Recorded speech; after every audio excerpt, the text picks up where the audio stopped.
Hello everyone, welcome to Learning Twist. तो यह class 9th history का chapter number 2 socialism in Europe and Russian revolution chapter number 2 है ये। इसका जो पार्ट 1 है वो चैनल पर जा चुका है, लिंक आपको मिल जाएगा उसका डिस्क्रिप्शन बॉक्स में। तो चलिए हम इसका पार्ट 2 शुरू कर लेते हैं। इसमें है द रशियन रिवॉल्यूशन।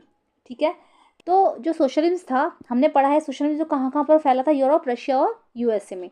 तो सबसे ज़्यादा सोशलिज्म था वो रशिया में हुआ था। ठीक है, इसीलिए वहाँ पर रशियन रिवॉल्यूशन हुआ।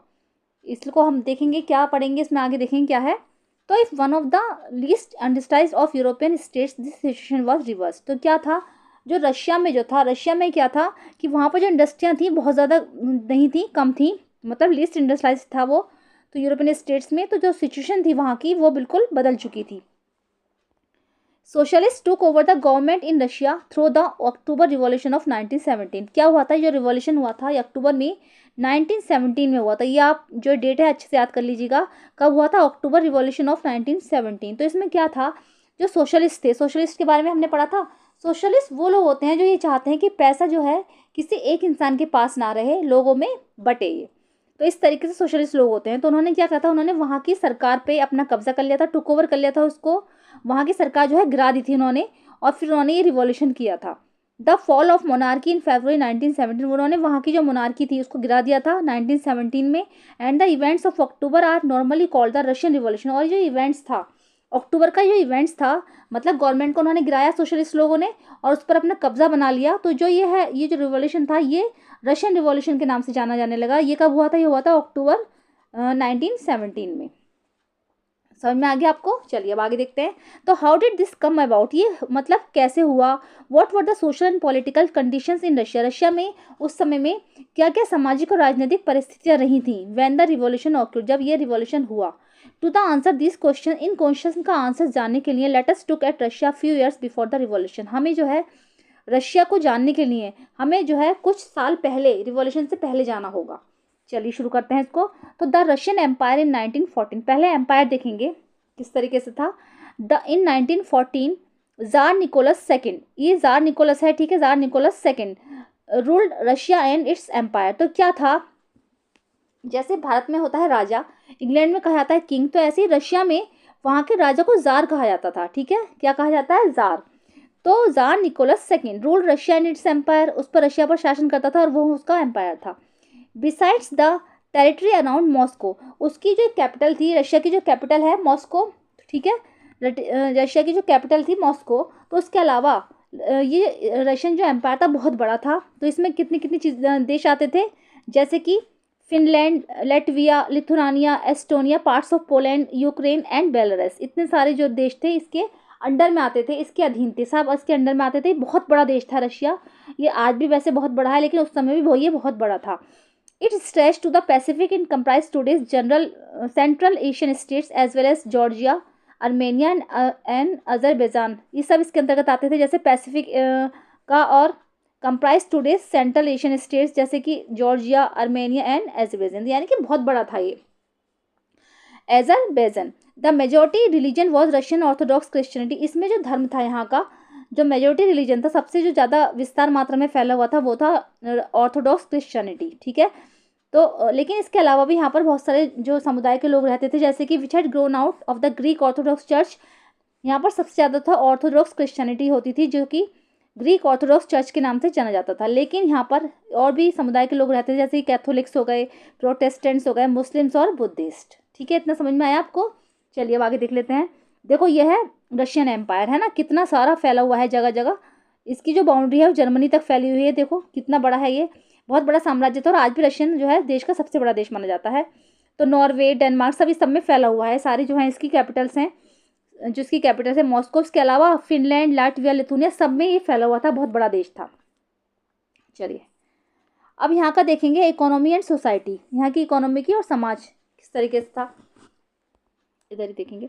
Eight the beginning of the 20th century the vast majority of Russia's people were agriculturist. तो यहाँ की 20th सेंचुरी की शुरुआत में, तो यहाँ के जो लोगों का जो मेन ऑक्यूपेशन था क्या था, कृषि था। यहाँ के जो लोग जो थे एग्रीकल्चरिस्ट थे। About 85% of the Russian empire's population earn their living from agriculture, लगभग 85% जो थी रशियन एम्पायर्स की जो जनसंख्या थी, रशियन एम्पायर्स पॉपुलेशन जो है अपनी जो अर्निंग करती थी वो किससे करती थी, कृषि से करती थी।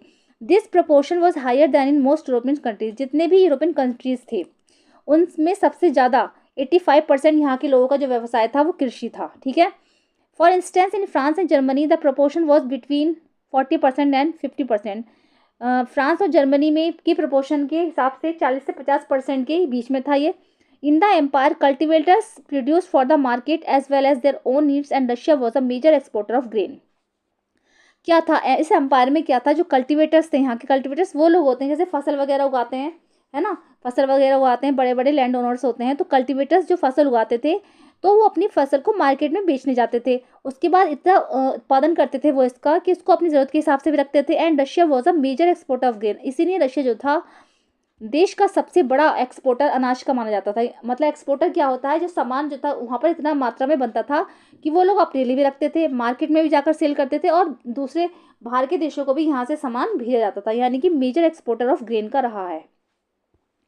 Industry was found in pockets, लेकिन यहाँ पर जो इंडस्ट्रीज थी वो छोटी मात्रा कम मात्रा में थी। Prominent industrial areas were sent Petersburg and Moscow, जितने भी इंडस्ट्रियल एरियाज थे सेंट पीटर्सबर्ग और मॉस्को में थे। Craftsman undertook much of the production but large factories existed alongside craft workshop. क्या था, क्राफ्ट्समैन जो थे यहाँ पर जो है ज़्यादा से ज़्यादा मात्रा में थे, लेकिन जो बड़ी बड़ी फैक्ट्रियाँ थी वो वर्कशॉप के वर्क उसमें वो है वर्कशॉप लगी हुई थी। Many factories were set up in the 1819 when Russia's railway network was extended and foreign investment in industry increased। क्या हुआ था, जब रशिया में रेलवे का नेटवर्क फैला तो बहुत बड़ी बड़ी इंडस्ट्रियाँ जो थी वो डेवलप हुई, क्योंकि फॉरेन इन्वेस्टमेंट का जो है foreign investment and industry increase, बहुत बड़ी बड़ी मात्रा में बहुत बड़ी बड़ी संख्या में फॉरेन इन्वेस्टमेंट हुआ, क्योंकि विदेशों से भी लोग आकर यहाँ पर रशिया में पैसा लगाते थे। क्योंकि जब रशिया का रेलवे नेटवर्क फैला तो यहाँ पर बहुत बड़ी बड़ी फैक्ट्रियाँ डेवलप हुई, 1819 में सेटअप हुई, क्योंकि यहाँ पर जो है बाहर से विदेशों से लोग आकर यहाँ पर पैसा लगाते थे। कोल प्रोडक्शन डबल, यहाँ पर जो कोल प्रोडक्शन था वो डबल हो गया, उत्पादन मतलब कोयले का उत्पादन डबल हो गया। And iron and steel output quadruple, और आयरन और स्टील का जो उत्पादन था वो 4 गुना हो गया। क्वाड्रपल का मतलब हो गया 4 गुना हो गया। By the 1900 in some areas factory workers and craftsmen were almost equal in numbers. 1900 में कुछ एरियाज में फैक्ट्री वर्कर्स और क्राफ्टमैन जो थे वो लगभग इक्वल हो गए, मतलब दोनों ही जो है वर्कर्स भी क्राफ्टमैन भी सब जो है इक्वल हो गए। क्राफ्ट्समैन मगर वो होते हैं जैसे कि आप बिल्डिंग को बनाने वाले समझ लीजिए, कोई क्राफ्ट का काम करने वाले समझ लीजिए, है ना, कपड़ा उद्योग वाले, कोई भी समझ लीजिए, क्राफ्ट्समैन होते हैं कई तरीके के, तो वो सब जो थे इक्वल हो गए। Most industry was the private property of industrialists. क्या था, जितनी भी इंडस्ट्रियाँ थी वो सब प्राइवेट प्रॉपर्टी थी, किसकी, इंडस्ट्रियलिस्ट की। Government supervise large factories, government जो थी बस इन बड़ी बड़ी इंडस्ट्रीज़ की देखरेख करती थी, सुपरवाइज करती थी। टू एंश्योर मिनिमम वेजेस, ये देखने के लिए कि गरीबों को या जितने भी वर्कर्स हैं वो मिनिमम सैलरी पर ना हो। And limited hours of work, और उनका जो कार्य का टाइम है कार्य जो है लिमिटेड आवर्स हो उनका, ये ना कि उनसे काम करवाया जा रहा है 15-15 16-16 घंटे काम करवाया जा रहा है, ऐसा कुछ ना हो। But factory inspectors could not prevent rules being broken, लेकिन जो फैक्ट्री के इंस्पेक्टर्स है वो ये रूल्स को तोड़ने से नहीं रोक पाते, जैसा आज भी होता है ना। जो फैक्ट्री इंस्पेक्टर्स थे वो इन सब रूल्स को तोड़ने से नहीं रोक पाते थे। इन craft units and small workshop the working day was sometimes 15 hours. Craft units में और स्मॉल वर्कशॉप्स में, छोटी छोटी जो वर्कशॉप्स होती थी उसमें जो वर्किंग डे था वो कभी कभी 15 घंटे का होता था, कंपेयर्ड विद इन 10 और 12 आवर्स इन फैक्ट्री। जितना फैक्ट्री में होता है ना 10 से 12 घंटे का, उसकी तुलना में वर्कशॉप में जो काम करना होता था वो 15 घंटे का होता था। Accommodation varied from rooms to dormitories, तो एकोमोडेशन मतलब होता है जहाँ पर जिसे जैसे जगह आप रहते हो, तो वहाँ पर जो एकोमोडेशन था वो रूम्स में होता था, लोग वहाँ पर रहने के लिए रूम ढूंढते थे, रूम में रहते थे, या फिर डॉर्मिटरीज होते थे। डॉर्मिटरीज का मतलब ये हुआ जैसे एक बड़ा सा रूम हो गया, है ना, यहाँ पर यहाँ बहुत सारे बेड पड़े हैं, तो इस तरीके से डॉर्मिटरीज यूज़ होते थे, रूम ढूंढते थे वो लोग और डॉर्मिटरीज में रहते थे।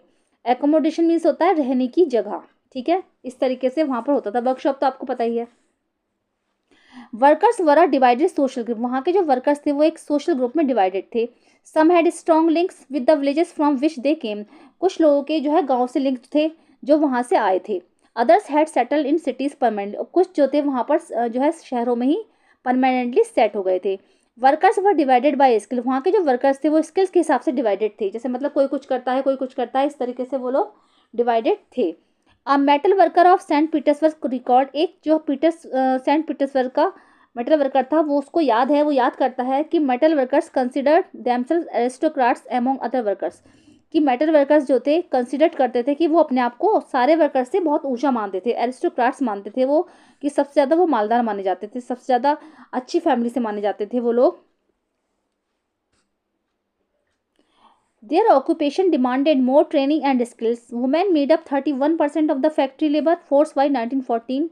मतलब क्या था, उनकी जो ऑक्यूपेशन डिमांडेड थी वो बहुत ज़्यादा थी, उनकी ट्रेनिंग बहुत अच्छी थी एंड स्किल्स उनके बहुत ज़्यादा थे। Women made up 31% of the factory labour force by 1940। 1940 में वहाँ की जो औरतें थीं वो 31% फैक्ट्री लेबर का काम करती थी। But they were paid less than man, लेकिन उनको जो है आदमियों से बहुत कम सैलरी पे रखा जाता था, बहुत कम सैलरी दी जाती थी, between half and 3/4 of a man's wage. उनको आधी सैलरी दी जाती थी या फिर आदमी की सैलरी का 3/4 दिया जाता। जैसे मान लीजिए एक आदमी की सैलरी 100 रुपीज़ है तो उनको 50 रुपीज़ मिलेगी या फिर 60 मिलेगी, आधा मिल जाएगा, आधे से थोड़ा सा ज़्यादा 3/4 दे दिया जाएगा। Division among workers showed themselves in dress and manners too. और ये जो डिवीजन था वर्कर्स में, ये जो बटे हुए थे आपस में वर्कर्स, तो उनके वो ड्रेस और जिनके मैनर्स में भी दिखाई देता था। Some workers form association to help members in times of unemployment और financially hardship, but such association were few. कुछ वर्कर्स जो थे उनकी एसोसिएशन बनी हुई थी, संस्थाएं बनी हुई थी। उसमें क्या होता था, जैसे कि कुछ उसमें लीडर होते थे, तो लीडर जो थे वो फंड का जो पैसा वगैरह होता है उसको कलेक्ट करते थे। और जैसे कि कोई बेरोजगार हो गया या किसी की नौकरी चली गई है, कोई बेरोजगारी है, तो उसकी वो फाइनेंशियली बहुत ज़्यादा मदद करते थे। समय पर अगर ज़रूरत पड़ जाए तो उनका जो एसोसिएशन का लीडर होता था तो वो उनकी बहुत ज़्यादा हेल्प करता। तो ऐसी ऐसी एसोसिएशन उन लोगों ने बना रखी थी। तो ये लोग जो थे जो वर्कर्स थे वो भी डिवीज़न में बटे हुए थे।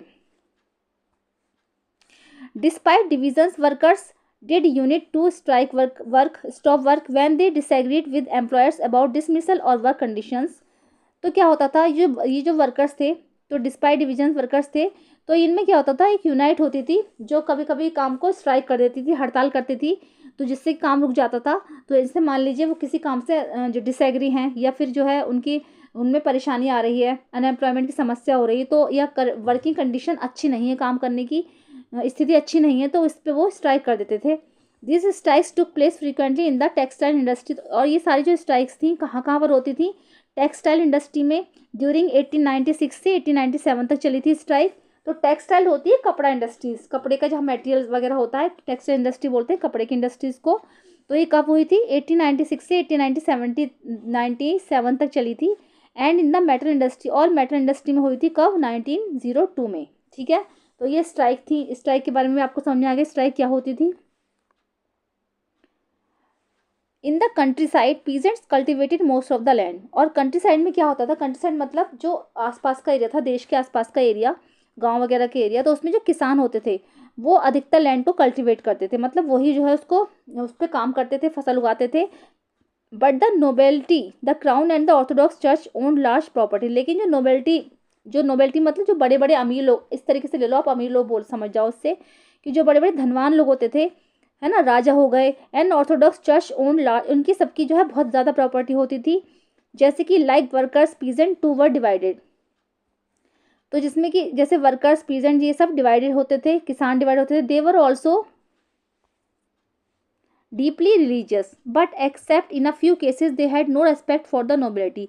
लेकिन क्या था, ये सब डिवाइडेड होते थे, लेकिन यहाँ पर क्या था, जो किसान जो थे ये नोबल लोगों की बिल्कुल इज्जत नहीं करते थे, है ना, ये बिल्कुल इज्जत नहीं करते थे उनकी। Nobles got their power and position through their services to the tsar, not through local popularity. और ये नोबल्स लोग जो थे उनको जो पावर और पोजीशन मिली थी तो वो जार के कारण मिली थी, क्योंकि जार जो थे, जार के अंडर में नोबल्स लोग आते थे। नोबल्स मैंने बताया जो धनवान लोग होते थे, बड़े बड़े अमीर लोग, तो ये उनके यहाँ काम करते थे जार के यहाँ, यानी कि राजा महाराजाओं के यहाँ ये काम करते थे। तो इनको जो ये पावर और पोजीशन मिली थी तो ये उसका फ़ायदा उठाते थे। इनको जो ये ऐसा नहीं था कि ये लोकल इनकी पॉपुलैरिटी थी, ये इनकी पॉपुलैरिटी की वजह से मिली थी, प्रसिद्धि की वजह से मिली थी, ऐसा नहीं था। ये ज़ार लोग यहाँ रहते थे, उनकी आवभगत करते थे, इसलिए उनको ये पॉपुलैरिटी मिली होती थी। तो this was unlike France where during the French revolution in Brittany peasant respected nobles and fought for them. तो जैसा कि फ्रांस में होता था उसकी तरह नहीं होता था। वहाँ के जो लोग जो थे, पीजेंट लोग जो थे, वो नोबल्स की इज्जत करते थे, है ना, उनके लिए लड़ाई झगड़ा करते थे। लेकिन यहाँ पर ऐसा नहीं होता था। यहाँ के जो किसान थे वो नोबल्स की बिल्कुल इज्जत नहीं करते थे, ठीक है, उनकी बातें बिल्कुल नहीं सुनते थे, उनकी मांगे बिल्कुल नहीं मानते थे। In Russia peasant wanted the land of the nobles to be given to them. Russia में क्या होता था, यहाँ के जो किसान थे वो नोबल्स लोगों की ज़मीन को चाहते थे, वो चाहते थे कि ज़मीन जो है उनको दे दी जाए। फ्रीक्वेंटली दे रिफ्यूज टू पे rent and even murder landlords. और वो क्या करते थे, कभी कभी जो नोबल्स लोगों को किसान जो थे यहाँ के, वो किराया देते थे मतलब उनकी लैंड पर वो काम करते थे नोबल्स के यहाँ, तो उसको वो उसका रेंट देते थे, रेंट मिलता था, मतलब ज़मीन ले लेते थे बटाई पे जैसे ले लेते हैं, तो उसका किराया देते थे।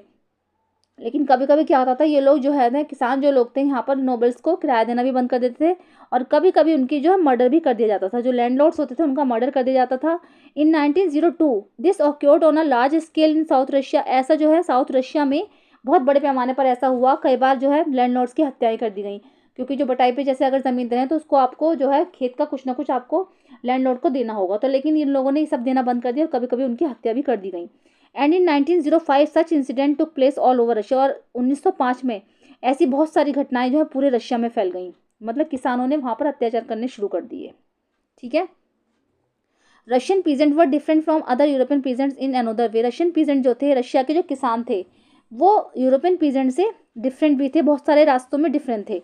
मतलब जैसे यूरोपियन पीजेंट से वो इस तरीके से करते थे कि वो उनकी सुनते थे, है ना, लेकिन रशियन पीजेंट जो थे सुनते बिल्कुल नहीं थे नोबल्स लोगों की।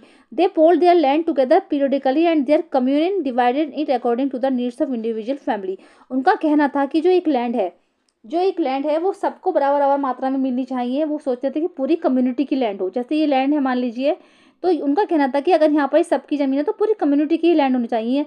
अगर किसी फैमिली को ज़रूरत है, किसी इंडिविजुअल फैमिली को उसकी ज़रूरत है, तो उसको उस समय जो है ज़रूरत के हिसाब से उसे वो लैंड मिल जाए। उनका यही कहना था किसानों का। ठीक है। अब नेक्स्ट टॉपिक आता है social in Russia. All political parties were illegal in Russia before 1914। तो क्या था कि 1914 से पहले रशिया में जितनी भी पॉलिटिकल पार्टीज थी ना, राजनीतिक पार्टीज, वो सब इलीगल थी, गैर कानूनी थी। The Russian social democratic workers party was founded in 1898 by the socialist who respected marks ideas. एक सोशलिस्ट थे मार्क्स, मैंने बताया था। ठीक है, वो फर्स्ट पार्ट में भी आपको देखा होगा, मार्क्स थे। तो मार्क्स के जो आइडियाज़ थे उनसे बहुत ज़्यादा प्रभावित थे जो सोशलिस्ट थे मार्क्स, तो उनके आइडियाज़ से जो थे बहुत ज़्यादा लोग प्रभावित हुए, तो उन्होंने एक सोशल डेमोक्रेटिक वर्कर्स पार्टी बनाई जो कि 1898 में बनी है, इंपॉर्टेंट है, याद रखना इसको।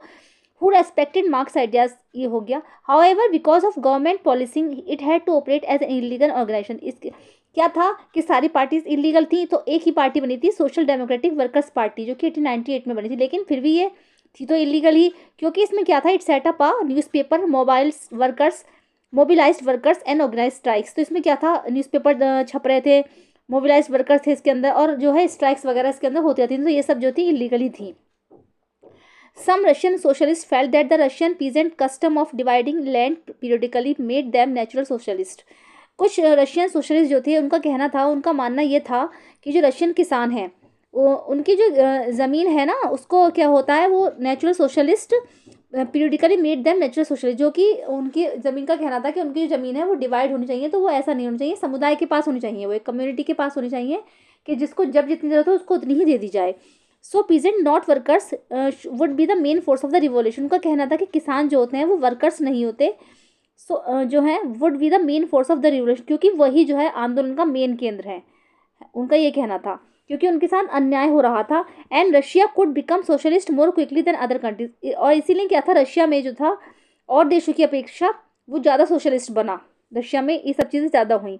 Socialist were active in the countryside through the late 19th century. और क्या था, 19th सेंचुरी के बाद जो था आसपास के इलाके, रशिया के आसपास के जो इलाके थे, कंट्री साइड के इलाके थे, वो भी सोशलिस्ट के केंद्र में ज़्यादा एक्टिव हो गए, क्योंकि वहाँ पर भी ज़्यादा समाज सुधारक ज़्यादा आई।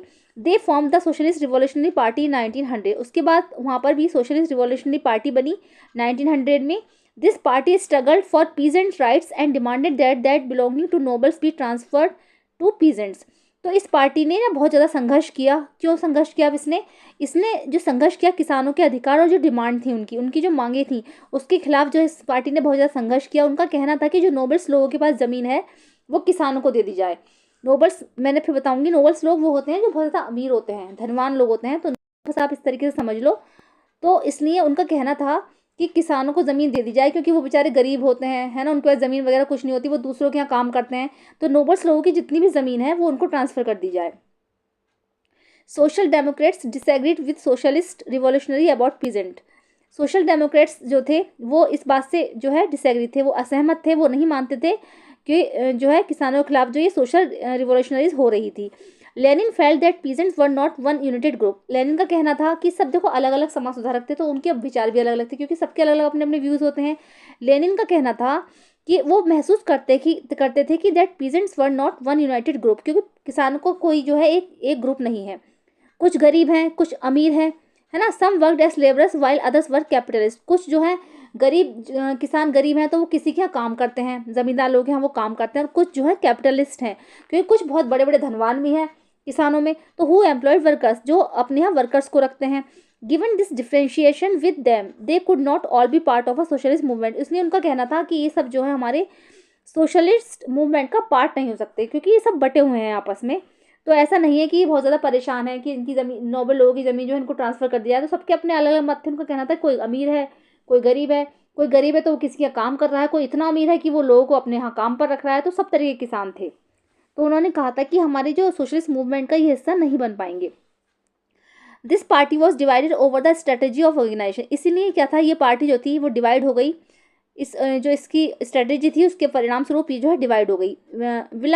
Vladimir Lenin who lead the Bolshevik group, जो थे व्लादिमीर लेनिन थे जो वोल्शेविक ग्रुप से संबंध रखते थे, यानी कि वो वोल्शेविक ग्रुप के थे। याद रखना कौन से ग्रुप में आते थे वो। Thought that in a repressive society like Tsarist Russia the party should be discipline. उनका कहना था कि जो ज़ारिस्ट रशिया की जो पार्टी है वो should be discipline and should control the number and quantity of the its member. क्योंकि वो जो है उनका कहना ये था, वो बोल्शेविक ग्रुप से बिलोंग करते थे। उनका कहना था कि जो पार्टी के मेंबर्स हैं वो एक तो डिसिप्लिन होने चाहिए, और जो है उनका जो नंबर है, control the number and quality of its member, इसके मेंबर्स की जो क्वालिटी है वो सुधरी होनी चाहिए, वो अच्छी होनी चाहिए। Other others Mensheviks thought that the party should be open to all. और कुछ जो थे मेंशेविक्स थे जैसे कि, तो उनका ये कहना था कि पार्टी जो है सबके लिए ओपन होनी चाहिए, मतलब सब उस पार्टी में आ जा सके, ऐसी कोई उसमें वो ना हो, मतलब हर कोई इसके अंदर ज्वाइन कर सके उस पार्टी को। तो जर्मनी में थे ये मेंशेविक्स ग्रुप से थे। तो सबके जो समाज सुधारक थे कई तरीके के थे, कई प्रकार के थे। इनके सबके जो अपने अलग अलग मत थे, अलग अलग व्यूज़ थे, सब ने अलग अलग तरीके से इस बात को समझाया है। चलिए अब देखते हैं अ टर्बुलेंट टाइम द 1905 रिवॉल्यूशन। तो Russia was an autocracy. Turbulent मतलब उथल पुथल का टाइम, बहुत ज़्यादा उथल पुथल का टाइम था ये। तो Russia was an autocracy unlike other European rulers even at the beginning of the 20th century. Russia में जो था ऑटोक्रेसी थी वहाँ पर, ठीक है। तो जो है अनलाइक अदर यूरोपियन रूलर्स, सारे यूरोपियन रूलर्स जो थे उनकी तरह नहीं, even at the beginning of the 20th century, बल्कि 20वीं शताब्दी की शुरुआत में the tsar was not subject to parliament, ठीक है। तो जो वहाँ के जार था, जो वहाँ का राजा था, वो पार्लियामेंट का सब्जेक्ट नहीं था। Liberals in Russia campaign to end the state of affairs together with the social democrats and socialist revolutionaries. They worked with peasant and workers during the revolution of 1905 to demand a constitution. उनका कहना था कि जो किसान थे वहाँ के, उन्होंने जो था, लिबरल्स जो थे रशिया के, उन्होंने एक कॉम्पेगन स्टार्ट की थी। उनका कहना था कि जो किसान हैं यहाँ के, और जो जो यहाँ के नोबल्स लोग हैं, सोशलिस्ट जो लोग हैं, वो उन्होंने क्या करा था, एक 1905 में एक कॉन्स्टिट्यूशन तैयार किया था, ठीक है। कब करा था, 1905 में कॉन्स्टिट्यूशन तैयार किया था। They were supported to in the empire by nationalist in Poland for instance and in Muslim dominated areas by Jadidist who wanted modernise the Islam to lead their societies. तो कॉन्स्टिट्यूशन बना नहीं था, sorry, constitution की demand कर रहे थे वो लोग, डिमांड ऑफ कॉन्स्टिट्यूशन 1905 में, ठीक है। तो they were supported in the empire by nationalist in Poland for instance and in Muslim dominated areas by Jadidist who wanted modernise Islam to lead their societies. तो मुस्लिम डोमिनेटेड जो areas थे, जैसे जेरिडिस्ट हो गया, तो वो जो है इस मॉडर्न इस्लाम को चाहते थे अपनी सोसाइटीज़ में। तो the year 1904 was a particularly bad one for Russian workers. Russian workers के लिए जो 1904 का साल था वो बहुत ज़्यादा बुरा रहा। Prices of additional goods rose so quickly that real wages decline by 20%। जो सामान के जो प्राइजेस थे वहाँ पर, वो जो है बहुत जल्दी तेज़ी से बढ़ रहे थे, क्योंकि महंगाई बहुत तेज़ी से बढ़ रही थी, और उनकी जो वास्तविक सैलरी थी, रियल वेजेस जो थे उनके, वो 20% जो थे कम कर दिए गए थे। The membership of Workers' Association rose dramatically when 4 members of the Assembly of Russian Workers, which had been formed in 1904, were dismissed at the Putilov iron works. देखो ये पुटिलोव आयरन वर्क्स में क्या हुआ था, एकदम से बहुत तेज़ी से आंदोलन भड़का, बहुत तेज़ी से क्रांति फैली, क्योंकि पुटिलोव आयरन वर्क्स में 4 मजदूरों को जो है 1904 में वहाँ से डिसमिस कर दिया गया, वहाँ से निकाल दिया गया। तो एकदम से मजदूरों में आक्रोश फैला, और उन्होंने ये आंदोलन शुरू कर दिया। There was a call for industrial action, तो ये इंडस्ट्रियल एक्शन के लिए एक बहुत बुरा समय था। Over the next few days over 1,10,000 workers in Saint Petersburg went on strike. लगभग क्या होता, अगले ही दिन, अगले कुछ दिनों में जो है 1,10,000 वर्कर्स सेंट पीटर्सबर्ग में जो है स्ट्राइक पर चले गए। उन्होंने हड़ताल शुरू कर दी वहाँ पर, डिमांडिंग का reduction in the working day to 8 hours and increase in wages and improvement in working condition. उनका कहना था कि हमारे जो काम की जो समय है वो सिर्फ 8 घंटे का करा जाए, क्योंकि 15-15, 16-16 घंटे वो लोग काम करते थे, तो 8 घंटे का करा जाए और हमारी सैलरीज बढ़ाई जाए और इम्प्रूवमेंट इन वर्किंग कंडीशन, और हमारी जो वर्किंग कंडीशन है उसकी हालत में सुधार लाया जाए। When the procession of workers led by Father Gapon reached the Winter Palace, it was attacked by the police and the Cossacks। तो उन्होंने क्या, जो सारे मजदूर थे ना भड़के हुए, तो वो जार के महल में पहुंच गए और वहां जाकर उन्होंने फादर गैपोन के पास पहुंचे और वहां जाकर उन्होंने उसकी पुलिस पर जो है पुलिस ने उन पर हमला कर दिया। मजदूर जब वहां पर पहुंचे तो वहां पर उन्होंने पुलिस को बुला ली, तो पुलिस ने जो मजदूरों पर हमला कर दिया। तो क्या हुआ था, ओवर 100 वर्कर्स वर किल्ड, जिसमें कि 100 वर्कर्स लगभग मारे गए, एंड अबाउट 300 वाउंडेड, और लगभग 300 जो थे उसमें घायल हो गए, उनको बुरी तरह से चोटें आई। The incident known as bloody Sunday, और ये जो इंसिडेंट हुआ, ये जो घटना घटी संडे को घटी थी, इसलिए ब्लडी संडे के नाम से जानी जाती है। Started a series of events that became known at the 1905 का रिवॉल्यूशन। ठीक है, तो क्या था, ये सीरीज लगातार चलती रही, लगातार मजदूर में आक्रोश फैलता रहा, आंदोलन फैलता रहा और लगातार उनके ऊपर हमले होते रहे। तो ये सीरीज जो इवेंट्स बनी थी सीरीज की, तो ये 1905 का रिवॉल्यूशन कहलाई। Strikes took place all over the country and universities closed down when students' bodies staged walkouts। तो क्या था, जब स्टूडेंट सड़कों पर उतर आए हड़ताल के लिए, तो जितनी भी यूनिवर्सिटीज़ थी, है ना, वो सब बंद कर दी गई, उनमें ताला लगा गया, ताला लग चुका था। Complaining about the lack of civil liberties, उन सबको क्या चाहिए था, स्टूडेंट्स वगैरह जितने भी थे उन सबको अपनी आज़ादी चाहिए थी, वो सब अपनी आज़ादी के लिए लड़ रहे थे। Lawyers, doctors, engineers and other middle class workers establish the union of unions and demanded a constituent assembly. सबने अपनी अपनी एक असेंबली बना ली थी और सबकी डिमांड थी, सबकी अपनी अपनी डिमांडें थी। जितने भी लॉयर्स हो गए, डॉक्टर्स हो गए, इंजीनियर्स हो गए, चाहे मिडिल क्लास वर्कर्स हो गए, जितने भी थे, सबने अपनी अपनी एक वो संगठन जो था बना लिया, सबकी अपनी अपनी अलग अलग डिमांड थी। During the 1905 revolution the jar allowed the creation of an elected consultative parliament और ड्यूमा। तो 1905 रिवॉल्यूशन के दौरान वहाँ के जो जार था, जो वहाँ का राजा था, उसने ये अलाउ किया कि एक जो है पार्लियामेंट कमेटी बनाई जाए। जो वहाँ पर जो है रशिया में पार्लियामेंट को क्या बोलते हैं, ड्यूमा बोलते हैं। क्या बोलते हैं, ड्यूमा। अपने यहाँ बोलते हैं संसद और वहाँ पर बोलते हैं ड्यूमा। तो एक जो है कमेटी बनाई गई for a brief while during the revolution there existed a large number of trade unions and factory committees made up of factory workers. After 1905 most committees and unions worked unofficially since they were declared illegal। 1905 के बाद क्या हुआ था, बहुत सारी committees बनाई गई, बहुत सारे जितने फैक्ट्री वर्कर्स थे से जो है फैक्ट्री कमेटीज़ बनाई गई थी। तो 1905 के बाद क्या था, जितनी भी कमेटीज़ थी ये सब जो थी इलीगल थी। तो severe restrictions were placed on political activity, उनकी जो पॉलिटिकल एक्टिविटी थी उस पर बहुत ज़्यादा रिस्ट्रिक्शन थे कि भाई ये इलीगल है, ये काम नहीं करेंगी। The tsar dismiss the first Duma within 75 days. देखो राजा जो होता है ना, राजा को क्या, वहाँ के जो किसान थे उनकी मांग ये थी कि जो जार है, हम जार की बात क्यों माने, कि जार के हाथ में सारी सत्ता ना सौंपी जाए, एक ऐसी कमेटी बनाई जाए जिसकी जो है लोगों की सुने। तो देखो जिसके पास पावर होती है, जब उसकी पावर छीनी जाती है तो उसको बहुत बुरा लगता है। तो ऐसे ही राजा वहाँ का जो था वो बौखला गया था, जो जार था वो बौखला गया था। तो उसने क्या करा था कि फर्स्ट ड्यूमा जो थी उनकी वो 75 डेज में उसने डिसमिस कर दी थी। And the reelected second Duma within 3 months, और 3 महीने के अंदर अंदर नई ड्यूमा बनाई गई, नई ड्यूमा इलेक्टेड की गई। He did not want any questioning of his authority और any reduction in his power. वो बिल्कुल भी किसी से कोई क्वेश्चन नहीं करना चाहता था, ना वो किसी की सुनना चाहता था, क्योंकि उसका जो पावर जो उसकी जा रही थी, उसके हाथ से छीन रही थी, उसको वो बहुत गंदा लग रहा था। He change the voting laws and pack the third Duma with conservative politician. वो जो है वोटिंग लॉस को चेंज करना चाहता था और अपनी जो थर्ड ड्यूमा थी कंजर्वेटिव पॉलिटिशियन के साथ मिलकर बनाना चाहता था। कंजर्वेटिव वही लोग थे जो ज़्यादा सामान्य बदलाव नहीं चाहते थे, है ना, जो उसके साथ मिले हुए थे, जो उसके सपोर्टर थे। तो liberals and revolutionaries were kept out. Liberals और रिवोल्यूशनरीज जो थे उनको बाहर कर दिया गया था। तो अब आती है the First World War and the Russian empire. In 1914 war broke out between 2 European alliances. 1914 में जो ये वॉर हुई थी 2 यूरोपियन अलायंसेस के बीच हुई।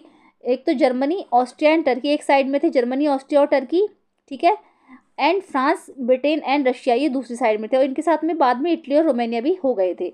तो each country had a global empire and the war was fought outside Europe as well as in Europe, this was the First World War. और जो सारे कंट्री थे वो जो है आमने सामने थे, और जो ये जो वॉर थी ये यूरोप के बाहर और आसपास के इलाकों, आसपास के देश के कोने कोने में ये वॉर फैली। This was the First World war, इसीलिए इसको फर्स्ट वर्ल्ड वॉर के नाम से जाना जाता है। In Russia the war was initially popular and people rallied around tsar Nicholas too. तो रशिया में जो थी ये बहुत ज़्यादा पॉपुलर हुई। अब लोग जो थे वहाँ के वो रैली निकाल रहे थे, रैली निकालनी उन्होंने लोगों ने शुरू करी, किसके खिलाफ? जार निकोलस टू के खिलाफ।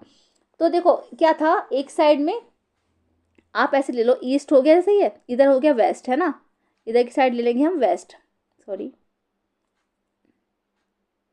पेन भी नहीं चल रहा है मेरा, तो आप लोग ऐसे बना लेंगे, ठीक है। तो ईस्ट हो गया साइड, एक साइड में ईस्ट, तो ईस्ट की तरफ क्या था? रशिया था। फिर वेस्ट, वेस्ट में फ्रांस वगैरह जो तीन देश थे वो आ गए थे।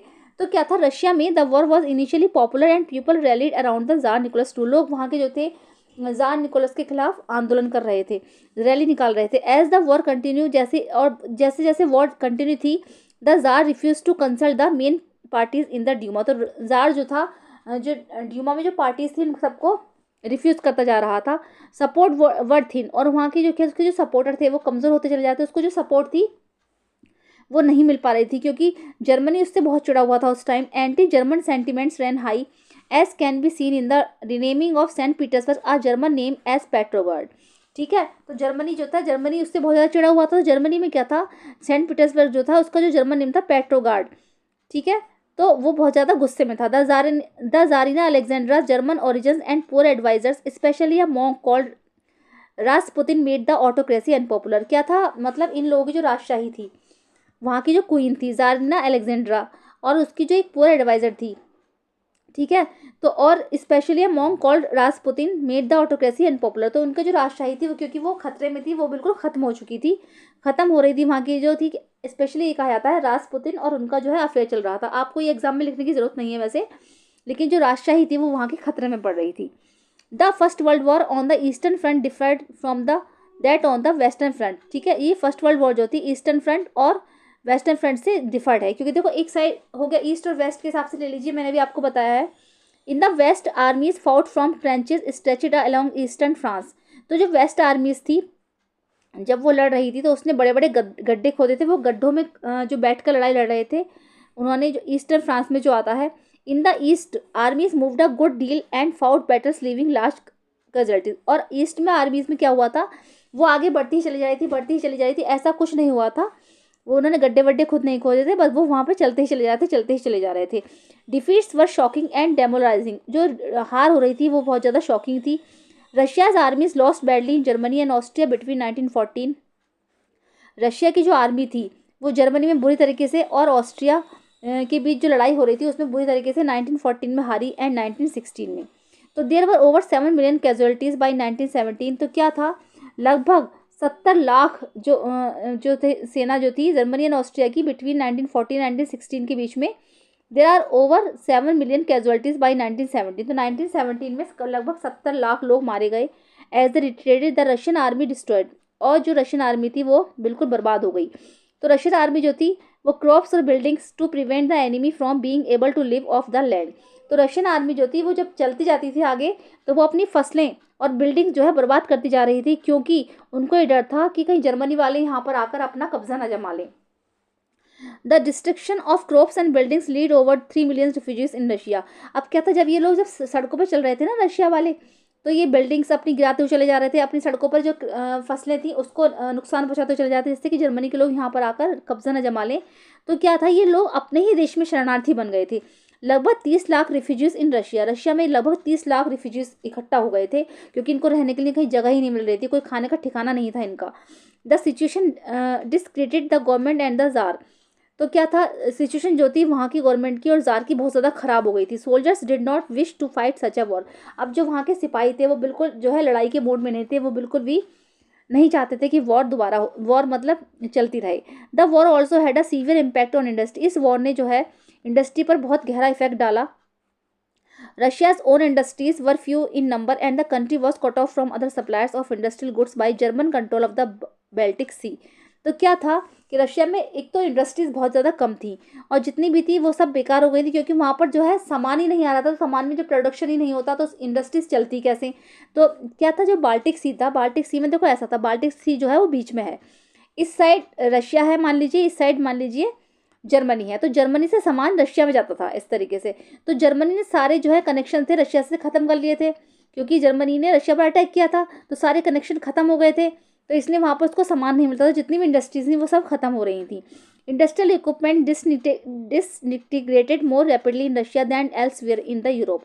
और जितने भी इक्विपमेंट्स थे वहाँ के, तो डिसइंटीग्रेटेड का मतलब है ख़राब, डिसइंटीग्रेटेड है सॉरी ये। तो जितने भी उसके इक्विपमेंट थे वो सब ख़राब हो रहे थे रशिया में और यूरोप में, जगह जगह जो थे बहुत बुरा हाल था वहाँ का। By 1916 railway lines began to break down. और 1916 में क्या हुआ था, जितनी भी रेलवे लाइन्स थी वो ब्रेक हो गई, सब टूट गई। Able bodies men were called up to the war. तो क्या था, जितने भी कनेक्शन थे सब खत्म हो गए और ये जो सारे थे जो है वॉर के कारण हुआ था।